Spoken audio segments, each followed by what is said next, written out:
fiction, science fiction, horror, fantasy, crime, LGBT, thriller. You have now entered the House of Mystery with your hosts, Eric Shapiro, David North Martino, John Copenhaver, and Al Warren. Heard on KCW 106.5 FM Los Angeles, 102.3 FM Riverside, and 105.0 AM Palm Springs.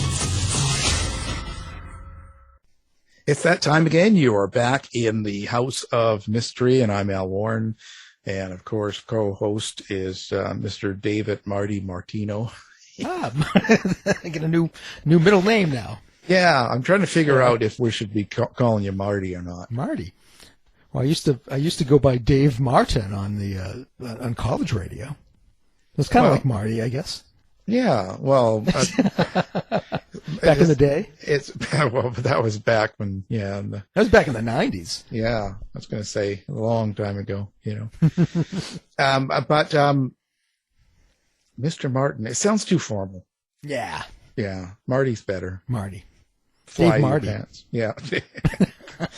Well, I mean, people like the Rose. I hear that. Yeah. David Rose, a serial killer. Yeah, it's almost like a serial killer. Hey, so Bob Saget. So you see how he died? You heard that on the news break. Eh? Yeah, he got hit on the head or something, or he hit himself on the. Yeah, he hit himself in the head and just went to bed, and I guess, blood formed on the head, and so it makes me wonder. Oh, yeah, I'm waiting for the conspiracy theorists. Yeah.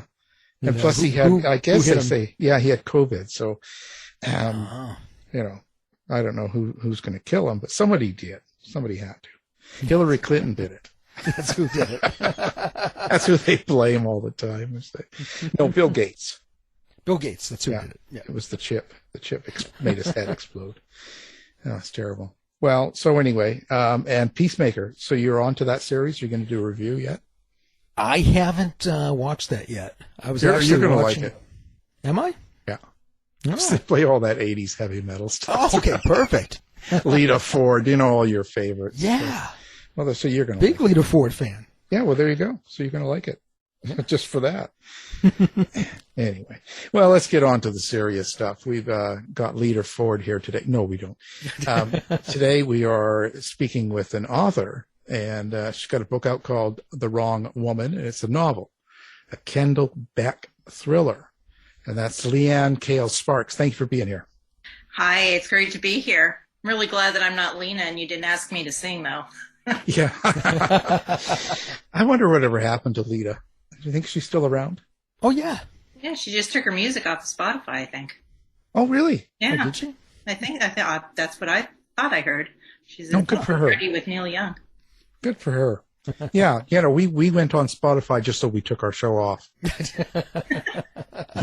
we weren't on, but we went on, joined it, and then I took it off the next day. I'm Canadian, you see, so I'm, I've got to keep up the good work for old Neil. Represent. Oh, I'm terrible, I tell you. All hate mail, remember, goes to Dave. Yes. It sounds like you've had an interesting life, but it's hard for me to tell. Because it says you had a short career in law and then returned to your first love of writing. So, and I know that in this book, this current book, it's about an FBI agent, if I remember. So tell us, are you CIA, FBI, NSA, like what? Well, if I were CIA, I couldn't tell you, but that's going to continue to be the mystery. But no, I started out writing just for fun and stuff, and went to college and got, of course, the requisite English degree because I was going to be a prolific writer. And then reality set in, and back at that time, it wasn't really easy to get publishing contracts and things. So I went ahead and went to law school and did some time doing some criminal defense work and some family law, and that was about it. Plus, I was married to a guy in the Navy, which makes me married to the Navy, which means I moved a lot, and we weren't really in one place for very long. And I just got tired of studying for bar exams and trying to get licensed in every different state that we were moving to. So one day I went to him and I said, "Hey, I think I want to stop this law thing and just start writing." He said, "Okay." And there we are. Here we are. There you are. So when you finally stopped running from the law and decided to go to work writing, that's I always say that's a curious moment when, is there something that happened in particular? Because, you're doing a job and it's probably, decent work, a decent amount of money, and you're living a life, and yeah, you're moving a lot. But to actually kind of go, okay, that's it. And then to jump into writing, doesn't that make you nervous? Oh yeah. I think it made me nervous and probably made my husband even more nervous. But he's very supportive. But I actually was going to take over a family law practice from an attorney, and he was sort of less than reputable, and I didn't last long there, and decided that I wasn't going to do that. And one day I was sitting watching the noon news in San Diego, and he pops up on the screen and is being arrested for putting a hit out on his wife. And I'm like, I know that guy. And so that kind of really sparked something. And I sat down and tried to write a story about, kind of what had happened to me. It's never went anywhere. It's still in the maybe you'll get back to it file in my desk. But it just that kind of set me in motion. And then it was like the floodgates opened and storyline after storyline started popping out, and I couldn't keep up with it. And it just went from there. And when I couldn't get to sleep because I was up until 2:00 writing, my husband kind of decided that maybe I was serious about this whole writing thing and gave me the green light. Yeah. I always find that curious when someone does that, and actually it's funny when you mention that with the law firm and stuff, not reputable and stuff. I don't think people realize it's quite a business, isn't it? The whole legal, Oh, absolutely. With all the law firms and stuff like that. Yeah, it definitely is. And especially in family law, it can be kind of tenuous situations to be in. You're dealing with people and their money and people and their kids. And this particular attorney had spent much time taking people's money and then not showing up to court. So that's never a good thing. And then, the whole trying to kill your wife thing kind of that sets a tone that people don't really trust you. But yeah, law firms that, you want to make money. Yeah. You have law school debt to pay off. So yeah. Well, that's right. It's an expensive venture, right? You spent a lot of time and money getting into law school and passing and getting your bar and then going on into a career. It's hard to just give all that up. Yeah, it was.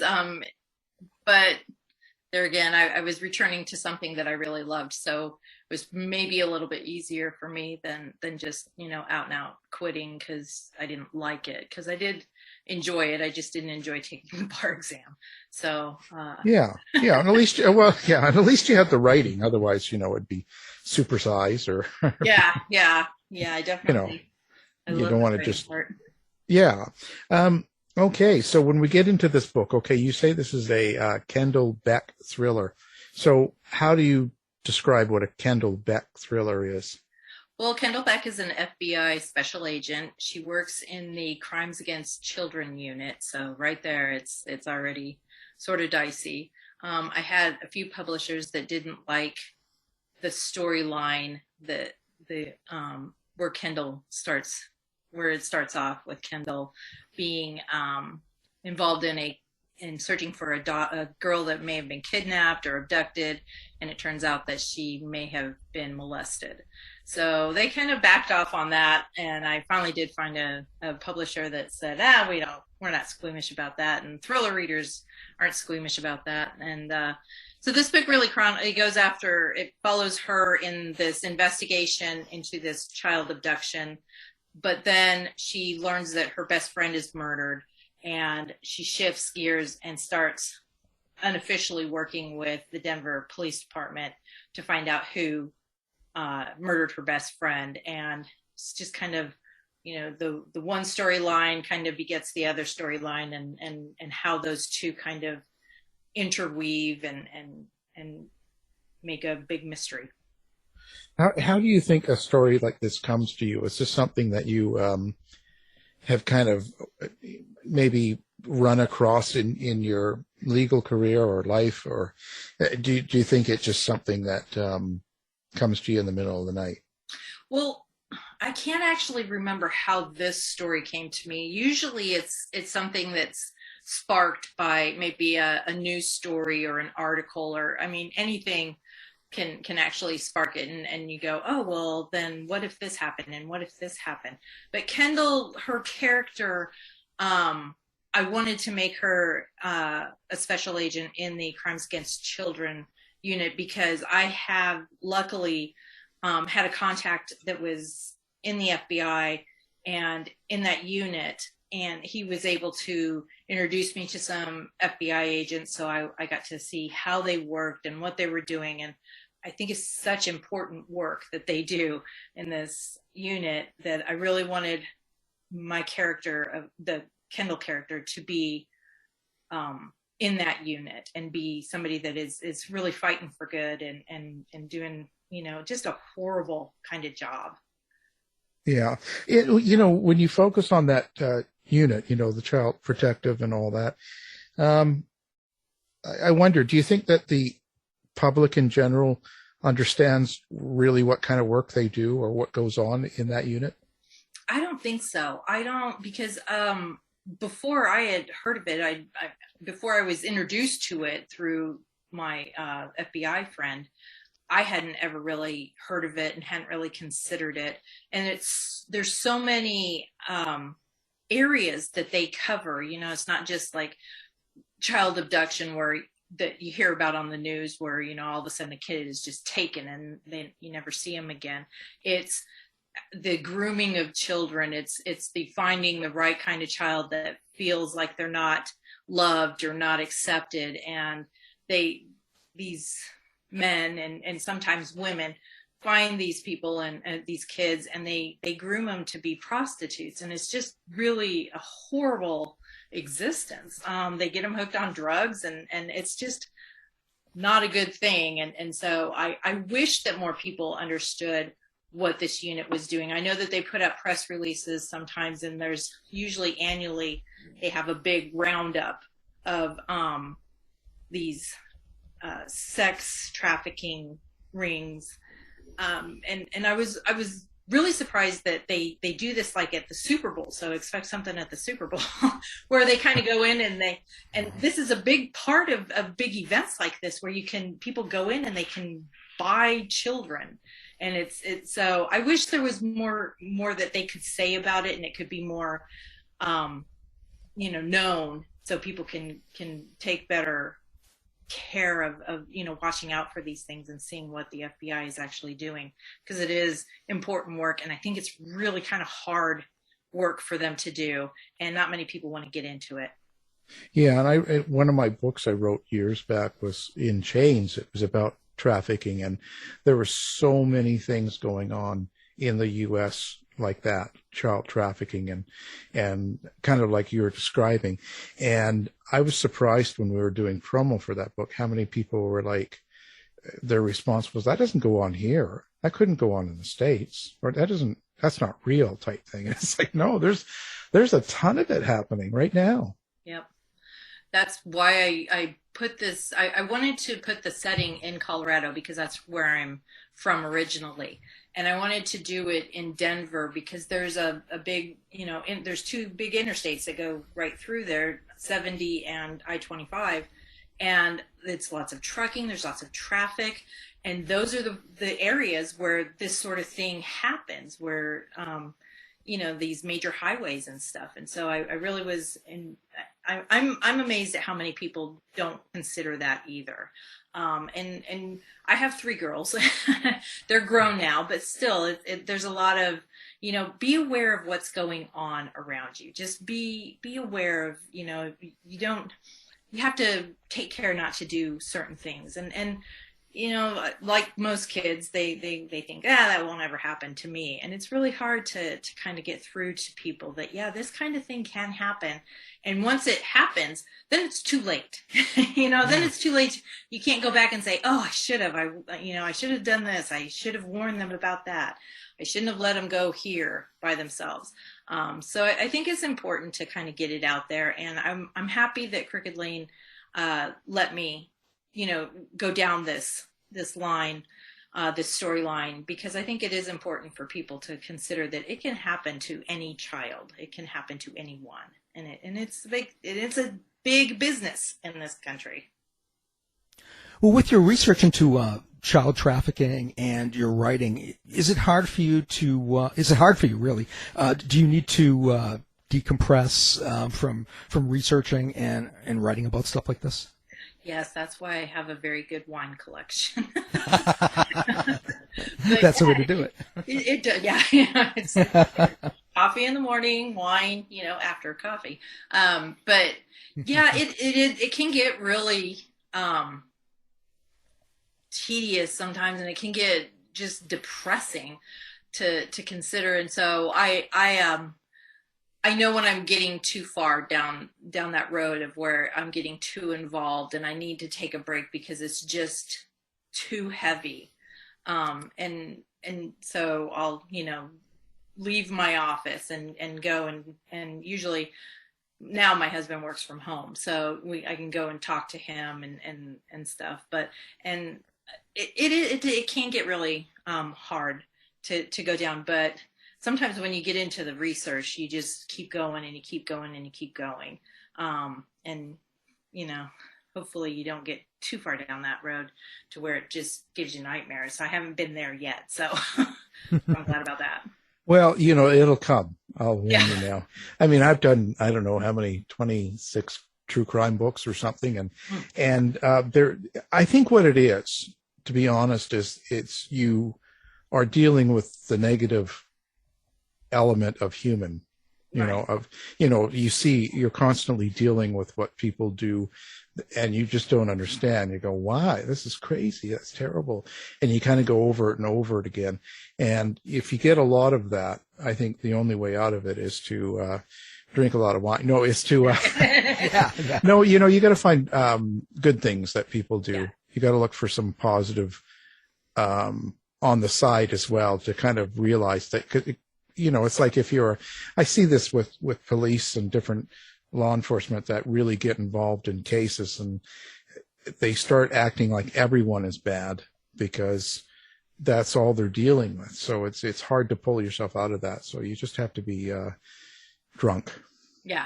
Well, I think where I may have an advantage over you is since you write true crime, I'm still in the fiction, so I can still kind of lie to myself that it's, this isn't real. This is a story I'm making up. This isn't, I'm trying to make it as, salacious and gasp worthy as I possibly can. So I can kind of pull myself back out of it. I can't imagine writing true crime and researching and actually writing about and getting so involved in. I mean, the amount that I get involved in a fictional character, I can't imagine what it's like to do it on a true crime side. So kudos. Yeah. No.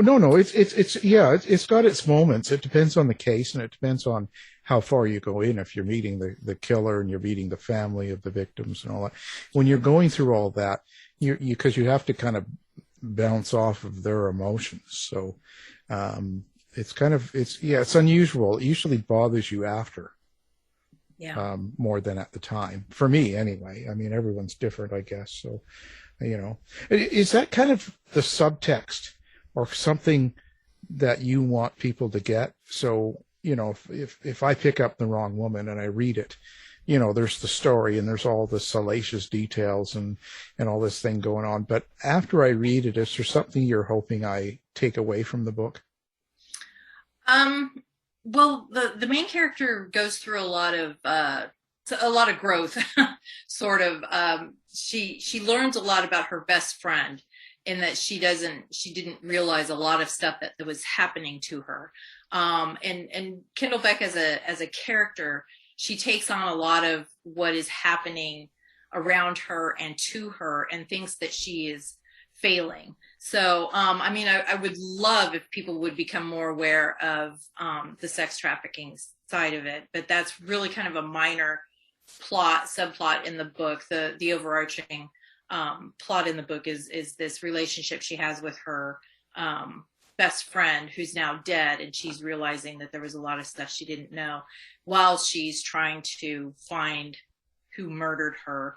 And it starts bringing up a lot of things from her past, where she had dealings with a serial killer, and kind of tried to help a girl that was the serial killer's victim get away, and failed her. And so now she has this constant feeling that she's failed everybody in her life, that in some way she's failed.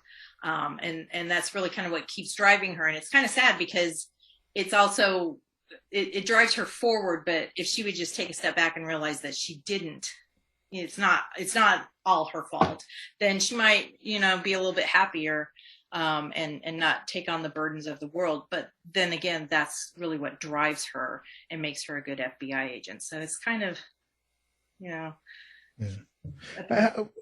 How much of you is in Kendall Beck? Like, what do you like? There's always some of a writer in their characters, and how much of Kendall Beck is you? All of her sarcasm is me. Other than that, I'm not real sure. But yeah, she's got a sarcastic, quick wit, and I think that pretty much is me. But mostly, I think it's somebody that she's very strong. So it's somebody I wish I hope I'm like. But yeah, other than that, I think that she's just kind of this compilation of a lot of strong women that I know. And then of course my contribution is the sarcasm. Yeah. And drinking of the wine. Yeah, well, that's important too, right? It's big part of the personality. Well, I just wonder. So now, a lot of fiction writers say to us when we're interviewing them that they have a unique relationship with their characters, and sometimes they'll describe them as children or friends or family. I hear all sorts of descriptions. How would you describe your relationship with your characters? Yeah, you do start actually feeling like they are living, breathing people that you just never actually see. And when you start seeing your characters, then you need to back off from the wine a little bit. But but no, I think that it's the kind of the relationship between her and everybody else that kind of that's where I feel close to her, in that the friendships that she has and the way that she responds to people.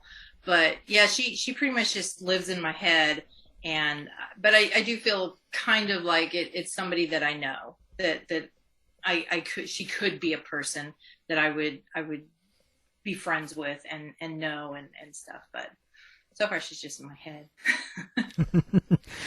Well, I find your prose, very rhythmic, very readable. Do you hear the rhythm of language and as you're writing? And can you hear Kendall and your other characters? Or do you experience her and your other characters in some other way? No, I really do hear them. I hear their voices. And yeah, when I'm writing, there's definitely a flow to it. And I can a lot of times I'll be doing mundane stuff, and a scene will hit me, and I'll be like, oh, I got to write this down, and I want to make sure I get that in. But most of the time when I'm writing and you just have this really good flow going, it really does feel like there's just like it's choreographed, and you just kind of know it, and it's an odd feeling. But you really feel in the moment, and you really feel like, oh, I've got this, and it just flows along and feels like it's being choreographed, and everything is working together, and the voices are there. And I think that's really how I can make the dialogue between them hopefully feel real and like it's an actual conversation that people could have outside of a book. Because I hear them in my head, and it is so different. Are you planning, because you say this is a Kendall Beck thriller, is this going to lead to a series with Kendall Beck? Well, there is a book 2 in the works. And hopefully, if people like the characters, then there will be more to come. But there is definitely a book 2 that will feature Kendall and Adam Taylor again. When you talk about a serial killer in your book, what kind of research do you do for that? Do you actually try to find a real serial killer and kind of go through the details of them, or is this something that, from your own experience of being a serial killer? Well, I don't really talk about that much because I haven't been convicted. So I kind of keep that on the down low. But no, I do research a lot. I do have books on serial killers. Probably the person I go to most for reference is Dr. Catherine Ramsland. And she wrote a book about BTK, and she's really kind of very much a person that understands serial killers and what they're thinking and why they do what they do, knowing that, you know, while we say serial killers have kind of things that that are in common, each of them has in common. Each one of them really is kind of different in how and why they do things that they, you know, killing people. So it's interesting. I've always kind of been interested in serial killers. Not because I do that, but, but he's actually, you know about anyway. Oh, yeah, Catherine's a good friend. I've known her for a long time. Had her on the show 3 or 4 times, you know. She's amazing. And she actually wrote a really good review of one of my books. Oh. She did an article, and she said she's using it in one of her classes. So there you go. Well, I met her at a Writers Police Academy, and she was my shooting partner. So, and then of course all of her panels. So yeah, so we took out some guys at a bank. So it was great fun. I had a good time. Well, you know, you write directly from the point of view of the serial killer in your prologue. What's it like getting into the mind of the killer? Yeah, it's really fun. I kind of like it, and I gave this to an author friend of mine way back in the early days when it was still just like a short story, and I hadn't expanded much on it, and there was a lot more of the serial killer voice in it. And she's like, oh, wow, you just really do this well. You're really good at writing serial killer. And I'm like, I think that's a compliment. I'm going to take it as a compliment. So, yeah, but it's almost a no holds bar kind of thing. You can get into it and go, well, of course this guy would think this, and of course he'd do that. And it's kind of a way of pushing the boundaries of maybe acceptability or, but of you know, where you go, ew, ick, no, people wouldn't do that. When you're writing, you can go, oh yeah, they would. Yeah, they would. This guy did. This guy's going to do it. I think it's mostly the accepting. It's the voice, the serial killer making it seem like it's a normal thing. What they're doing is completely normal. There's nothing wrong with it. And trying to take that and this horrendous situation and heinous act that they're doing and justify it as, well, this is just how I am, and so of course it's okay to do. So that's kind of fun to play with too. Yeah, and I think along that line too, from my experience, you could put that on the way people do. No matter what they do it with that reason, because they see the world in a certain way. They see their place in a certain part of society, and then they take that, and that's the reason why they can do what they do. Yeah. It's kind of weird, and that, I don't know if you've seen Catherine's show on A&E about the BTK that she did. Yeah. See, and that's the way it should be done. That's one of the best true crime shows I've seen, and I watch them all because we interview most of the people that do it. And I'll tell you, that's the way it should be done. They're just, it's not about selling. It was just straightforward, and she did what she had to do. I think it was a really good thing. So, he's just, he's interesting to begin with. I mean, I think a lot of, at least from my research and talking to Catherine and other, people that know a thing or two about serial killers, is they're very proud of what they do. Some of them, they're egotistical, and they're very narcissistic, and they really just want to tell you how great they were at what they did. It'd be like, you're interviewing me and about my writing. It'd be like, well, interview me about how great I did in my job of killing people, and the police not being able to find out who it was for, however many people I killed. So it's an interesting, he is definitely interesting how he would compartmentalize what he was doing and how he did it. Yeah, it's a really funny thing that she when she interviewed him and she was talking over the 5 years, and she would ask him how he saw himself and stuff. He saw himself like Britney Spears, eh? Mm-hmm. Yeah. Isn't that, I just say, holy cow, that's so crazy. Yeah, I'm a rock star at what I do. Yeah. Like, okay, good for you, buddy, but we're going to lock you away for right now. Yeah, it's crazy, Yeah. and hey, that's what we deal with. But now your other main character, your detective Adam Taylor. Now, where did you get him from? Is that like your husband kind of turned into detective? No. You shouldn't. Now, I could cut that out because you certainly don't want to be laughing like that. No, he's definitely not my husband. I don't know where he comes from, actually. I wanted somebody that would play off of Kendall, but I wanted Kendall not to be, I didn't want there to be, first of all, I didn't want there to be any sexual tension between them. I didn't. And I just wanted there to be like this camaraderie between the two of them.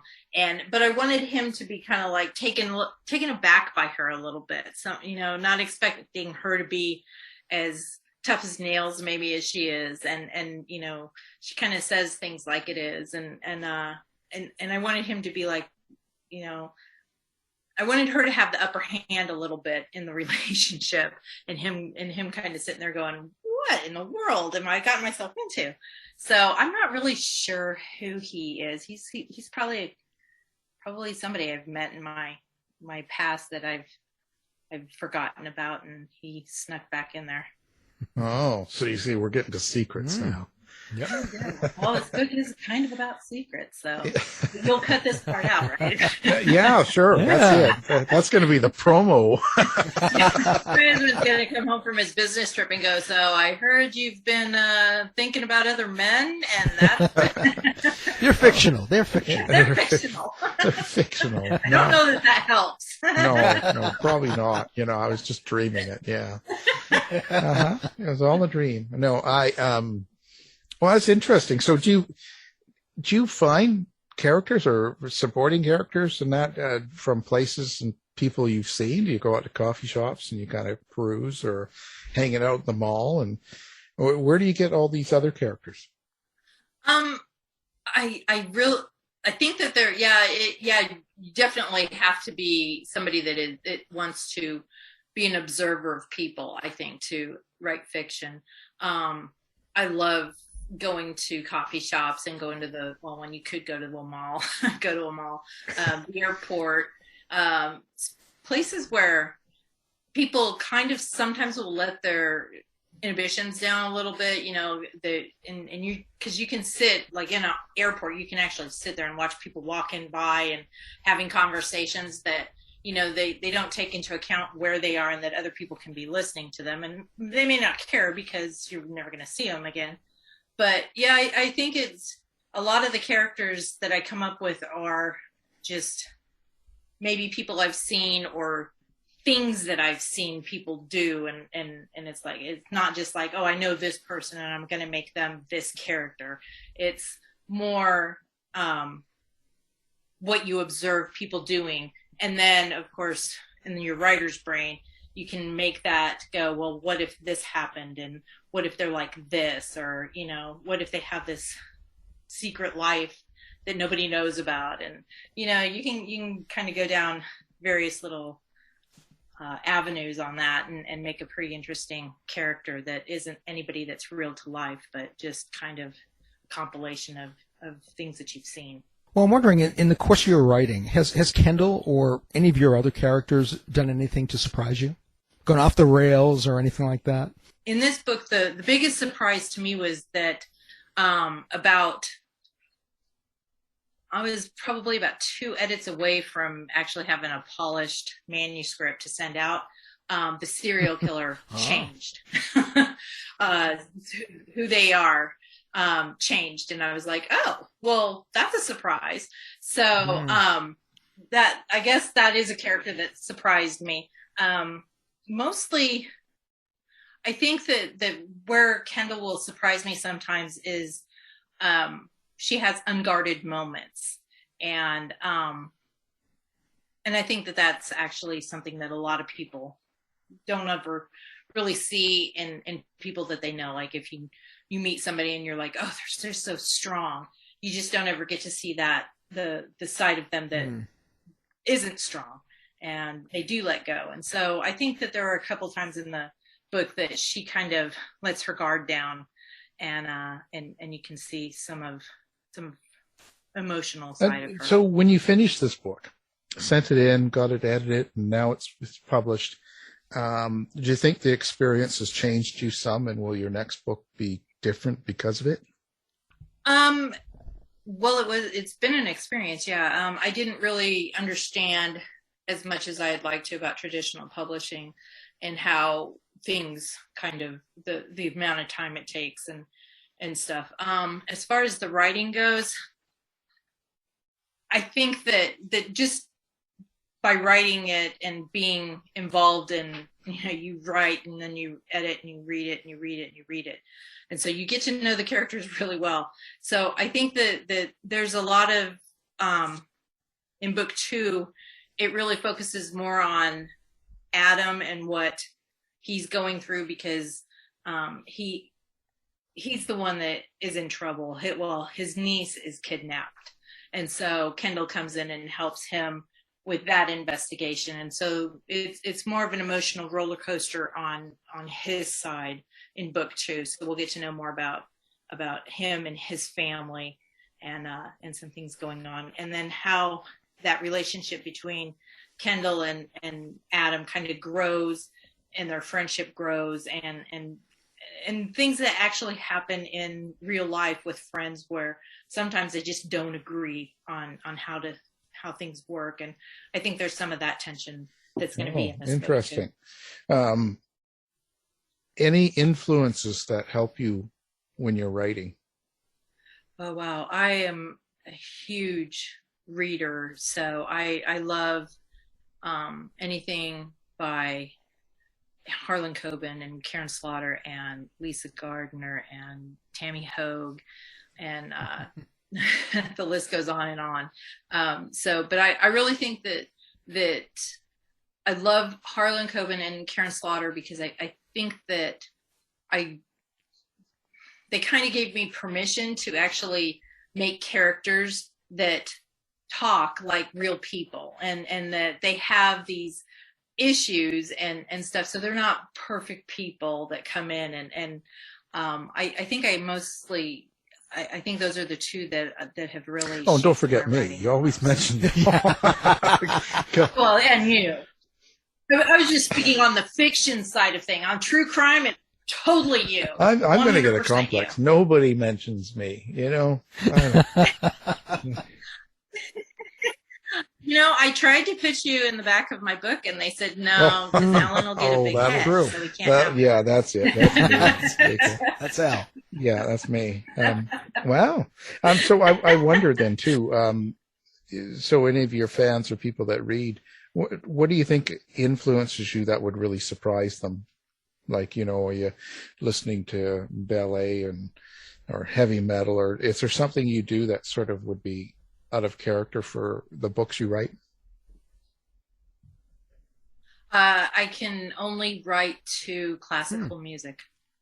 So that would probably be a big surprise. So, I'm writing about people being murdered in various ways that are kind of disgusting. And I'm doing it to classical music. So I can never write with music that has words, because then you just start singing along and you can't have that. So yeah, I think that would probably be it. I also have whiteboards everywhere. And it's this really cool stuff that it's like peel and stick whiteboard, and it goes on all of the walls I can get it on. And that's how, because I'm an uber plotter, so I plot everything, and I replot it, and I get down into the minutiae before I can actually sit down and write it out. And I think that works for me, because then that gets me into that flow where I can just write, because I know the story, I know where it's going. And so I usually have like 3 walls of nothing but whiteboard. So, and notes all over it that nobody will ever be able to understand. Well, I was wondering if the reason you can't listen to lyrics is because they kind of drown out the voices in your head. That's what it happens to me. Probably. Kendall be yelling at me, "Hey, can we turn the music down a little bit, and can you listen to me? I got something to say." Well, you acknowledge Crooked Lane as helping you to, I think you said to, make the book better than you ever dreamed it could be. And, I think people don't know that, major publishers used to do that, and they used to really work with a writer, and, that they felt had a lot of promise, and they'd really work with them to build their career. And it looks like that's what Crooked Lane is doing. So that's very heartening to see. Yeah, my developmental editor, Terry, over there, she was great, because the book actually came to her, and it had the serial killer's voice throughout, and she said it's good, but it's not. We can't have it in the book that much, because then you can it's really hard to have that voice in there and not give too much away. And I wanted there to be a pretty big twist at the end of who this actually is. So we had that discussion. We had the discussion of how the relationship between Kendall and Adam would go, and she was very receptive to me saying, I don't want there to be a romance there. I just want it to be a friendship. I just want them to have a good working relationship, and not bring in the business of romance. That could change down the road. We could 6-7 books down the road, she may come back to me, or I may go back to her and say, hey, let's do this. But the whole team over at Crooked Lane has just been, especially since this is a debut novel for me, and the first time I've traditionally published, so I don't know anything about what I'm doing. And they're always very receptive when I email them with a stupid question, or they're like, hey, Leanne, you need to be doing this, and hey, can you do that? And I'm be like, oh yeah, sure, no problem. So they're very helpful over there, and yeah, I can ask for a better. In 10 years, when you're real famous, you'll be telling them.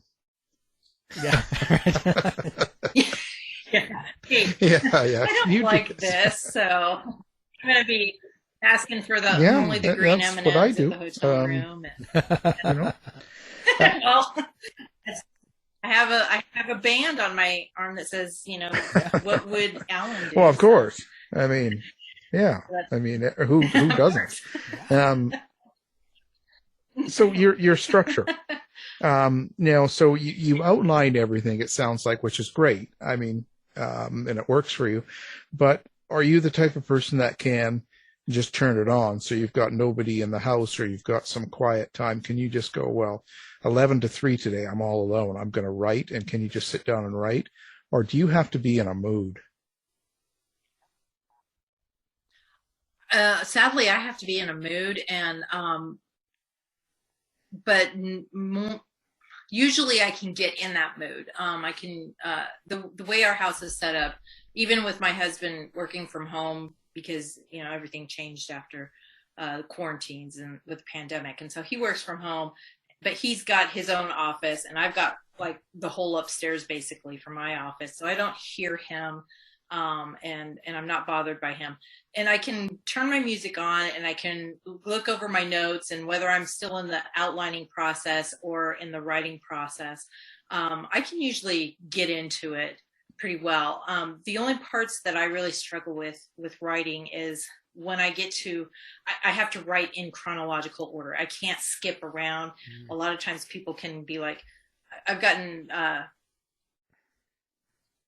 people have told me, well, if you're stuck, move on to the next scene and then come back to that. I've never been able to do that. So that's the biggest struggle for me, is that if I can't figure out what comes next, sometimes I'll just be like, I can't figure this out. And so then it's a couple of days of not writing or not doing anything, because my brain is just stuck on this one stupid little thing. And usually I'll go in and instead of trying to write the story, I'll write dialogue, and I won't put any tags on it or anything. It'll just be straight dialogue, the people talking in my head, and that sometimes will get that block out of the way, and then things start rolling again. Of course, then when I come back to it, when I'm editing, I have no idea who's saying what, so that's always a fun exercise. Well, that sounds like the wine talking. Well, yeah, if you can't figure out the problem you're stuck on by the time too much wine is given, it's over. Do you actually act out the serial killer in your head then, if you're using that voice? Do you go out there and start killing people? No, do you go out and... I was just wondering. I thought I'd trick you. Maybe you'd talk about how you'd dress up like like some BTK, and then you go out and start, seeing how it would work. I don't know. I haven't ever gotten that far, but I'm very visual in that. There are scenes where I will watch like shows or something like. You can always hop onto like ID Discovery or something and find a serial killer show, or even just a show about people murdering people. So I can get into it that way by watching it, but so a lot of times it's just going and looking for what I need to kind of inspire me. The serial killer thing, usually I kind of know where I want it to go, and I just kind of let it take over, and sometimes has a mind of its own, and you just kind of follow it down, and then you can cut out the parts that you need and correct it. But I typically, because I plot it out so well, by the time I get to the writing part of it, I kind of know where are you a big social media fan, and do you interact with readers that way, or do you like the reviews and that sort of thing? Or I do. I like social media. I like. The part of social media I don't like is the part where you have to be on it. But I do love getting messages from readers. This week has been kind of surreal for me, because I've gotten a lot of emails and messages and stuff from readers, and that's always really good. The reading of reviews, I don't do it often, but I will do it, because I think there's value in all reviews for a writer, and even in the bad reviews. I think if more than one person, or 3 or 4 people say I didn't like this part of the book, then there's something to be learned there. You can't obviously go back and change your book or anything, and nor would you want to. But knowing what worked or where you had a misstep maybe can help in future books and in future writing. Because I really do believe that you never stop learning. You never stop learning the craft of writing, or you really shouldn't. I mean, you should always want to be learning and trying to make it better and seeing it. Sometimes you push the envelope, especially in these murder mysteries and thrillers. You try and push the envelope because you don't want to just do the same thing. And thriller readers, they're just voracious. They can read these books in like a day or two, and they constantly just want more and more. And so as a writer, you're trying to push the envelope as much as you can just to get that, gasp-worthy response of, I can't believe they did that. But sometimes you can go too far too, and you want to know where that line is.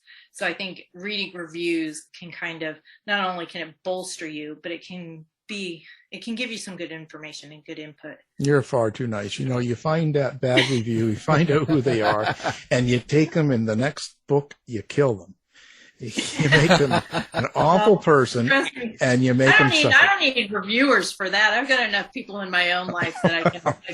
Oh, there you go. Victims.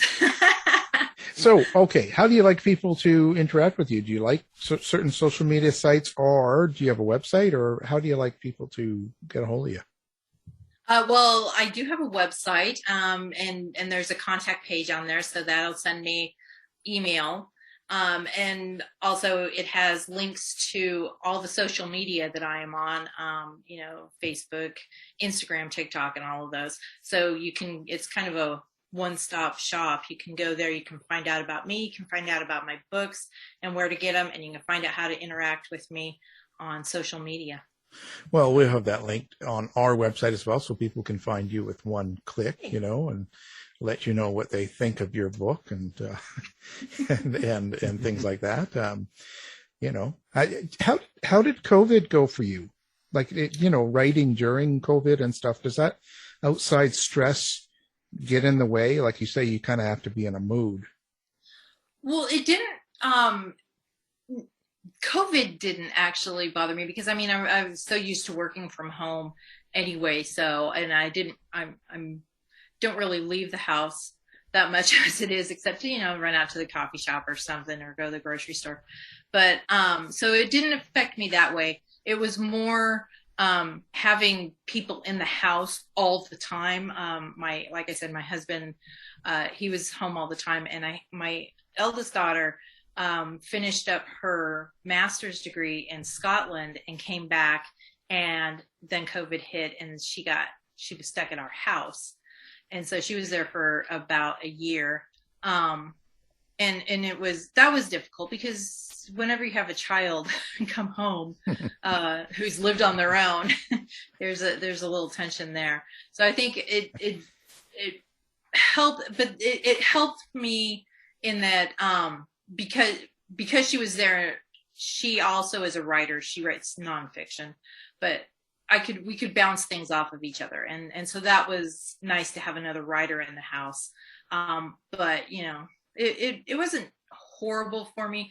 My husband has now, I can no longer do DoorDash or Instacart. I have to actually leave the house because I got too into that. And then I was like, okay, so we have to stay home all the time, and I can just order from Amazon and Instacart. They just bring all this stuff to me. This is awesome. So that part of COVID was okay. But now he's like, no, you have to actually leave the house and interact with people. So yeah. that's been good. Dave's still there. He's not interacting. He's still ordering food and not getting up. He's really getting into this, Just telling you. Well, now the book you have to buy. Now, everyone listening, you got to buy The Wrong Woman. It's a novel. It's a Kendall Beck thriller. Leanne needs the money. She's got lots of wine to buy. She hears a lot of voices, and she's hanging out in the coffee shop trying to figure out who she's going to write about. So she needs your help. So don't forget that. So that'll be up on our site as well. So help. This is GoFundMe. Well, so the book we're talking about, The Wrong Woman, and the guest is the author, Leanne Kale Sparks. Well, thank you for being here. Thank you so much for having me. I had a great time. Thanks, Leanne. Tired of wasting time trying to decide what to watch on your streaming service? Go to our website and look for the Martino movie reviews.